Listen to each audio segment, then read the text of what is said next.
এই সংবিধান আসলে ফ্যাসিস্ট বানানোর সবচেয়ে বড় কারখানায় পরিণত হয়েছে। আমরা দেখেছি বিগত সরকার এই সংবিধানকে ব্যবহার করে বারবার মানুষের উপর অত্যাচার করেছে, গণতন্ত্র ওপর এই দেশ থেকে ভোটের অধিকার মানুষের গলায় পাড়া দিয়ে এই ভোটের অধিকার গণতন্ত্রের গলা টিপে সব ধ্বংস করে ফেলেছে। সুতরাং আমরাও মনে করি যে এই সরকার কেন, যে কোনো সরকারই সামনে আসবে এই সিচুয়েশনের মধ্যে থাকলে বা এই সংবিধান দ্বারা পরিচালিত হলে তাহলে ফ্যাসিস্ট হয়ে যাওয়ার সম্ভাবনা বেশি। কিন্তু এর বাইরে আমি যেটা মনে করি যে যত দামি গাড়ি নিয়ে আসুন, যত দামি বাবুর্চি নিয়ে আসুন বা উপাদান নিয়ে আসুন, বাবুর্চি আর গাড়ির চালক যদি ভালো না হয় তাহলে ভালো খানাও আপনি পাবেন না, সে গাড়িও গন্তব্যে যাবে না।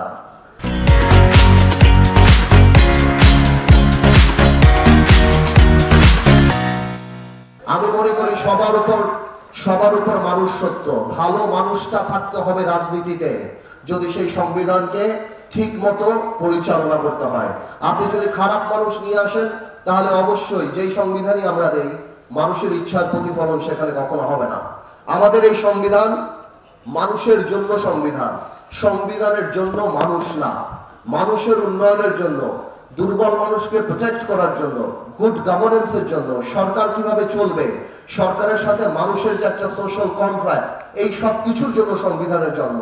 কিন্তু এই সংবিধানকে ব্যবহার করে বারবার মানুষের উপর অত্যাচার করা হয়েছে। সুতরাং এই সংবিধান যেই সংবিধান মানুষের কথা বলে না, সংবিধান যেই সংবিধানে মানুষের ইচ্ছার প্রতিফলন হয় না, মানুষের ভবিষ্যৎ দেয় না, মানুষের প্রোটেকশন দেয় না, সেই সংবিধানকে মানুষ ছুঁড়ে ফেলে দেবে। সংবিধানের প্রাসঙ্গিক হতে হবে। আমরা এটা উপলব্ধি করি যে বাংলাদেশের সংবিধান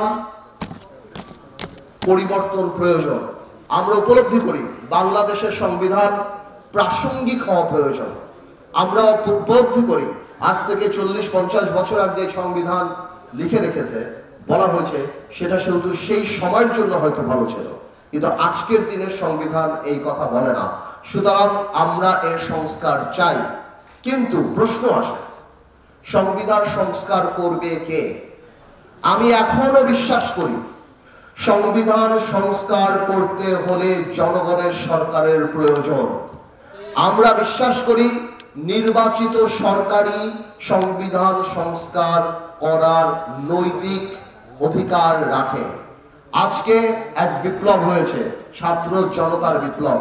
বিপ্লব যখন হয় তখন সংবিধান চলে না। মাঝে মাঝে দেখি সাবেক প্রধানমন্ত্রী বলে উনি এখনো রাষ্ট্রপতি, উনি এখনো প্রধানমন্ত্রী আছেন। উনি এইটা ওনার কেন, আওয়ামী লীগের যারা আছেন সবার উপলব্ধি করতে হবে, যখন বিপ্লব হয় তখন কোন সংবিধানে কি প্রধানমন্ত্রী পালিয়ে যাওয়ার কোনো কিছু লেখা থাকে? কোনো কিছু লেখা থাকে না। তো সুতরাং যখন বিপ্লব হয় তখন আমরা মনে করি একটা বিপ্লবী সরকার যদি থাকতো, সেখানে যদি ইউনূস সাহেব রাষ্ট্রপতি হয়ে সর্বদল মিলিয়ে একটা সরকার গঠন করত, আমার মনে হয় সেটা আরো ভালো হতো। যাই হোক, এই ইন্টারিম সরকার আসছে, আমরা সর্বাত্মক সহযোগিতা করছি।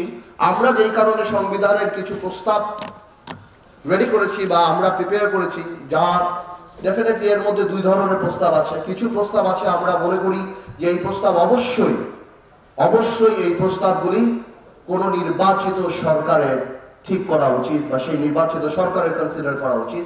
আর কিছু প্রস্তাব আছে সেগুলি আমি মনে করি আমরা সব দলরা মিলে, বা যেহেতু এটা জনগণের সরকার, জনগণের ভোট দ্বারা নির্বাচিত সরকার না, কিন্তু আমি মনে করি আমরা যদি সবাই একমত হই তাহলে আমরা সেই প্রস্তাবগুলি দিতে পারি এবং এগুলি যুগোপযোগী, এগুলি ইউনূস সাহেবের সরকার সেগুলিকে আমলে নিতে পারে।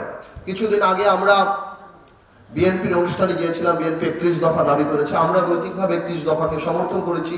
আমরা শুনতে পাচ্ছি সেই 31 দফা আদলও নাকি বিএনপি সংস্কার প্রস্তাব দিয়েছে, বাট আমরা এখনো জানি না সেই প্রস্তাবে কি আছে।